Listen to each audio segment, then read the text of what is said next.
குற்றத்தடுப்பு வழக்கிலிருந்து விடுவிக்கப்பட்டுள்ள நிலையில் ஜெயலலிதாவின் முன்னுள்ள அரசியல் வாய்ப்புகள் குறித்து அரசியல் விமர்சகர் ஞானி நமது செய்தியாளர் சார்ல்ஸுடன் பகிர்ந்து கொண்ட கருத்துக்களை பார்க்கலாம்.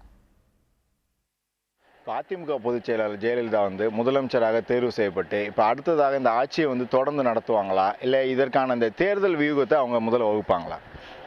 முதல்ல அவங்க தேர்தல் எப்போ வைக்கிறதுங்கிறத பற்றி நான் முடிவு எடுத்துட்டு அதுக்கேற்ற மாதிரி தான் தானே உடனடியாக முதலமைச்சர் பொறுப்பு ஏற்க வேண்டாமா வேண்டாமான்னு முடிவு செய்வாங்கன்னு எதிர்பார்க்குறேன். அநேகமாக அவங்க ஒரு அடுத்த 5 மாதங்களுக்குள்ள தேர்தல் நடக்கிற மாதிரி இப்போ சட்டப்பேரவையை கலைத்து விட்டு விரைவாக தேர்தல் நடத்துவதற்கான முடிவை எடுப்பாங்கன்னு தான் நான் எதிர்பார்க்குறேன். ஏன்னா இப்போ கிடைத்திருக்கக்கூடிய வெற்றியை பயன்படுத்தி கொண்டு சீக்கிரமாக மக்களிடம் போக வேண்டும் என்று அவர்கள் கருதக்கூடிய வாய்ப்பு இருக்கிறது. அதில் உச்சநீதிமன்றத்தில் அடுத்த மேல்முறையீடு போவதற்கு அது விசாரிக்கப்படுவதற்கு அடுத்து 3 to 6 மாதங்கள் ஆகலாம்.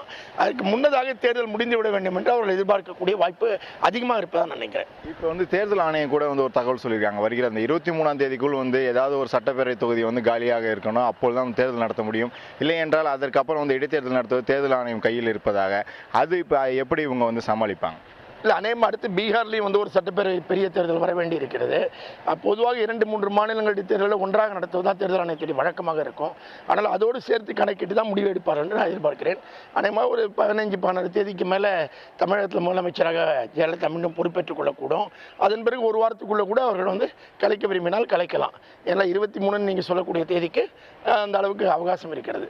அதனால் சட்டப்பேரவை கலைத்து விட்டு தேர்தலை சந்திக்கிற வாய்ப்பு தான் கூடுதலாக இருப்பதாக நான் நினைக்கிறேன்.